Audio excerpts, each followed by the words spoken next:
Hey everybody, welcome back to my 365 challenge. This is day 242. And today I'm doing kind of a combined post, some Dharma jazz material, some things. Dharma jazz is my sort of teaching portal, teaching website resources. And as a channel, it's a place where I can share some of just the tips and tricks I've picked up over the years as a lifelong musician.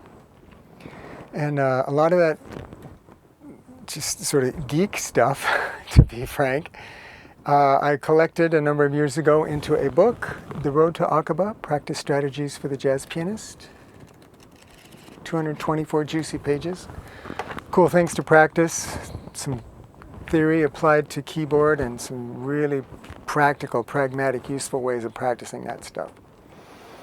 So there's the plug. There's the plug for the book, available at dharmajazz.com. And for today's post, let me see. I'll apologize in advance for any rustling. I saw some tricks on the interwebs about how you can tape a mic and it makes it all silent, and I just haven't quite got there yet. So incrementally, production things will clean up. So I'm sorry if there's a little rustling here, but today I want to talk about a simple a concept. One of my listeners, Sean, thank you very much. Really appreciate it. Your and Nancy's continued attendance at the daily posts and support. He pointed out how he liked the bubbles in a post I did the other day, and I did a device like this. It was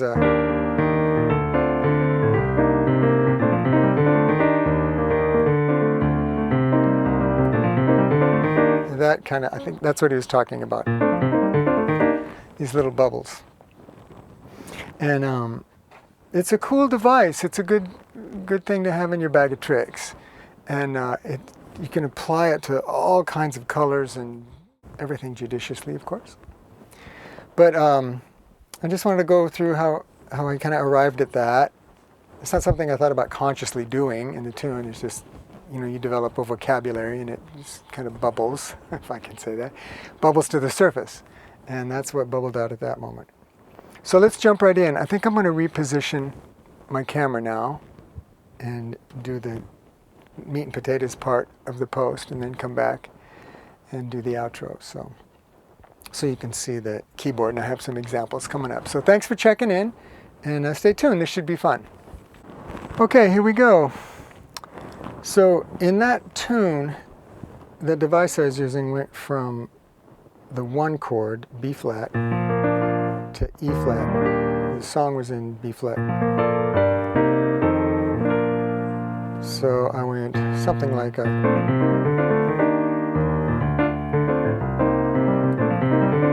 Right? So for the purpose of just simplifying the key signature a bit, I'm going to do this in F. And it'll make it easier to track a couple little alterations we're going to do.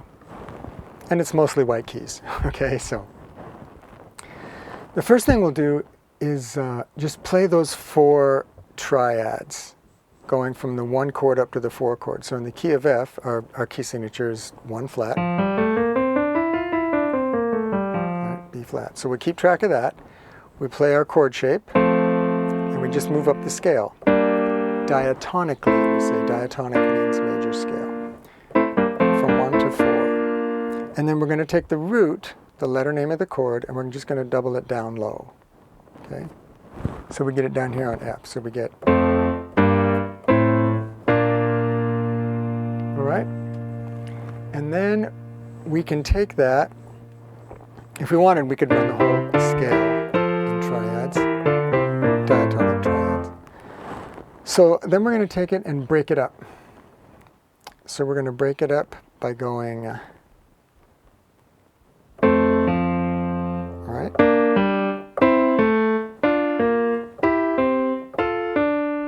And so on. 1,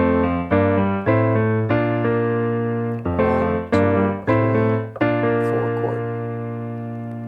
The next thing we do, what I did was I turned it into a kind of a triplet feel, and this is the sort of tricky part.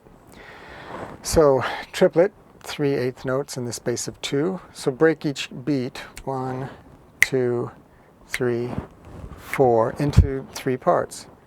1, 2, 2, 2, 2, 2, 3, 2, 3, 4, 2, 3. Only we're going to be in 3/4. Sorry.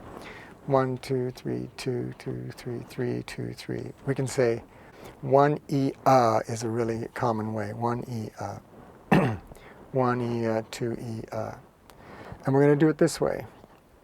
So we're going to break it up as a triplet. And I go 1 E 2 E 3 E 1 E 2 E 3 E 1. All right. Cool. Nice. Now, just to strengthen this idea and make it more useful to develop our vocabulary, we'll do the same thing in the whole scale.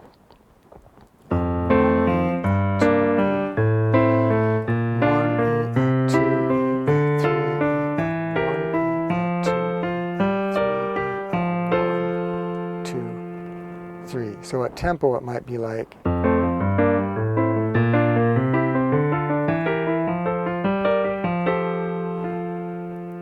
okay.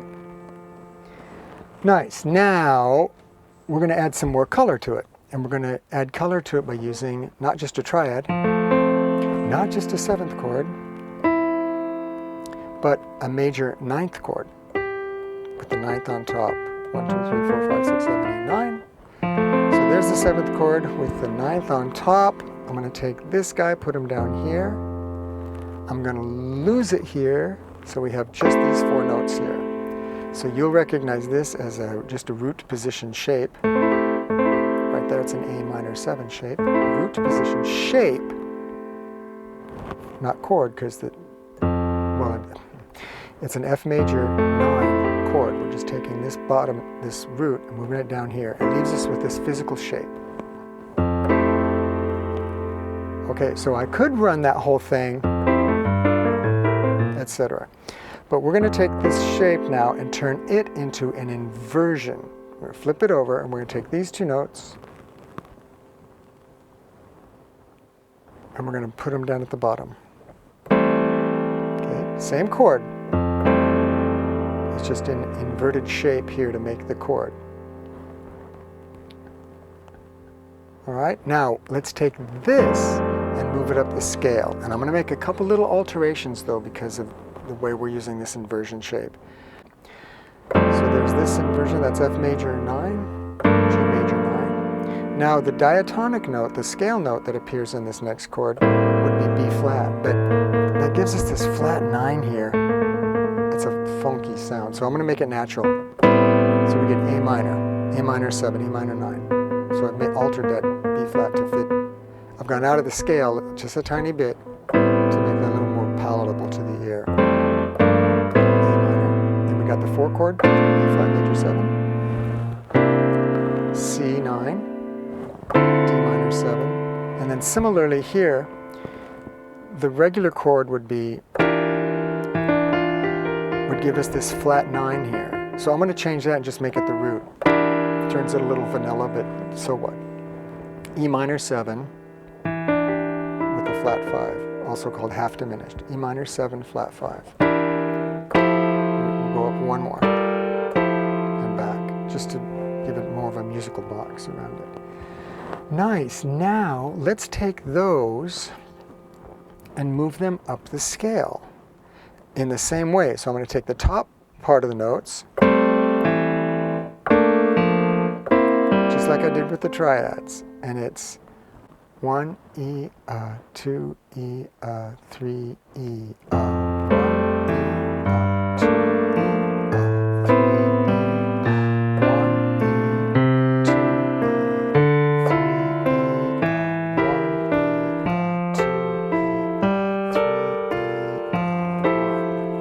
2 E 3 All right, one more time.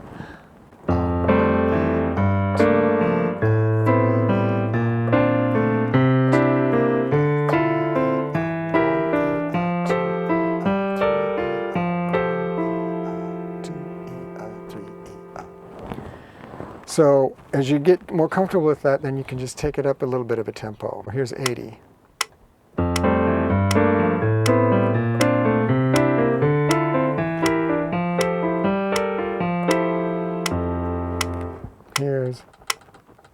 90.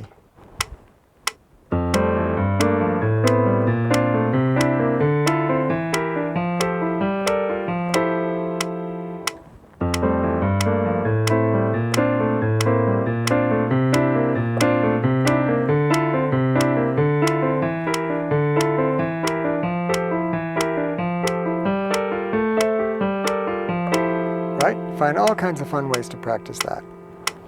Okie doke, there you have it. Bubbles.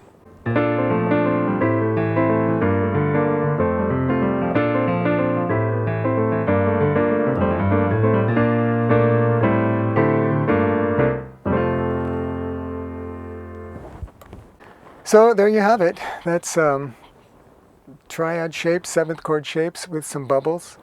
Lots of ways to practice it. Hit me up with, if you have any questions, if I have a printout of some of the stuff we went over today. I'll be happy to send it to you gratis, no sweat. And yeah, shoot me a DM and be happy to, with your email address, I guess, and I'll be happy to send that to you. Okie doke, until next time. If you have an idea for a topic you'd like to see a video about, let me know. I've got all kinds of stuff I'd like to post about. If you have any requests for a future 365 challenge, let me know about that too, because there's plenty of days left in the year. Thanks for listening. Bye-bye for now.